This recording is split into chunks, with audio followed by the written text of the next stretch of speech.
If you had to guess where Danish or Belgian fighter pilots learned how to fly, would you say Texas? It seems unlikely, but it's true. For 40 years, aspiring pilots from more than a dozen NATO nations have traveled to the USA to learn how to fly at Sheppard Air Force Base, home to the Euro-NATO Joint Jet Pilot Training Program. We're looking for that drive, that determination. A lot of people naturally have that ingrained in them, and that's why they chose this profession.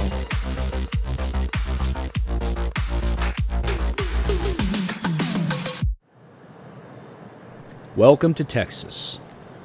It's a long way from Europe, but if NATO student pilots are going to become fully fledged military aviators, they still have a long way to go. I wanted to become a pilot since I was a small boy, and when I joined the Air Force just after high school, I decided that going for the pilot path was my dream. Everyone wishes to have an impact on the world, and that's how I think I can make the biggest impact. These young men and women are stepping into a decades-long tradition of multinational training. More than 40 years ago, several NATO allies wanted to find a more efficient way to train fighter pilots. They decided then to set up a joint course at Sheppard Air Force Base, where frequently clear skies made for an ideal training environment. It was founded in October of 1980 and initially had a few partners. Germany and the US have been training together. It has since grown to 14 nations that send us instructors, students. Today, this course works like a microcosm of the larger alliance, from the nations involved to the way they make decisions. It allows us to get from the very beginning of our military careers an appreciation and understanding of the cultures of our allies.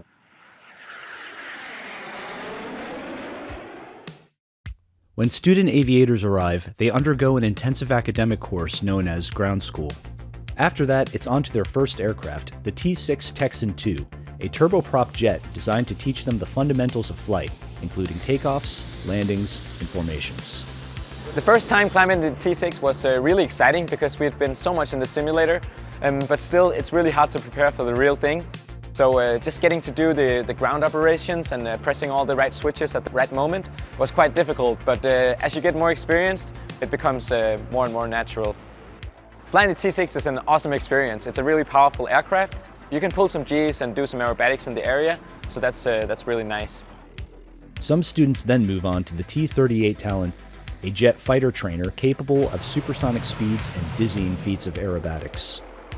Going from the T-6 Texan to a supersonic jet trainer, obviously a lot faster. You get some afterburner, that's pretty fun. In the beginning, first flight I had on T-38, you light the afterburners and you just release the brakes and you feel the afterburners kick in for the first time. It's an amazing feeling. T-38 is difficult. You get to push yourself to your limits. In formation, you have to monitor the other aircraft. You have to match him, you have to be able to anticipate. All the while, students are immersed in a multinational environment. A student might have an Italian flight commander and a German squadron commander. The point is we, as NATO, can truly come up with the most efficient and best practices for our air forces. I'm going to set it. For students, the days start early and end late. They sacrifice sleep for study time, leisure for long sessions in the simulator. Being a military aviator takes more than raw skill. It takes grit. A lot of the folks that arrive here are the best of the best of the best. They're the top 10% in their classes. Many of them are not used to failing, but they are put in challenges, frankly, just not natural for the human body and the human mind. And oftentimes they meet with failure for the first time in their lives. And the big thing that we emphasize to them is that's okay.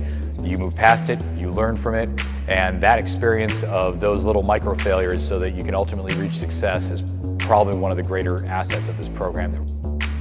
There's a reason behind the marathon study sessions and the long days in the cockpit. These men and women aren't just pilots. They're military officers sworn to protect their country and their allies. Should NATO need to defend itself, some of that responsibility will fall on their shoulders. The conflict that is going on right now in Ukraine has definitely changed the tenor, definitely focus everyone's attention, make sure that they are on point and trying to do not just enough to get by, but to be the best they can in the event that sometime in the future they are called to serve the NATO Alliance. When the students pass their final flights, there's only one thing left to do: figure out which aircraft they'll spend their careers flying. They find out at a ceremony called drop night. Usually it's a ton of emotions, a ton of excitement. The class is there for support. Everyone loves celebrating as a class. I want to fly the F-16, the Viper. It's the only fighter aircraft we have in Belgium, but it's a good one. Hi, Jimmy, where are you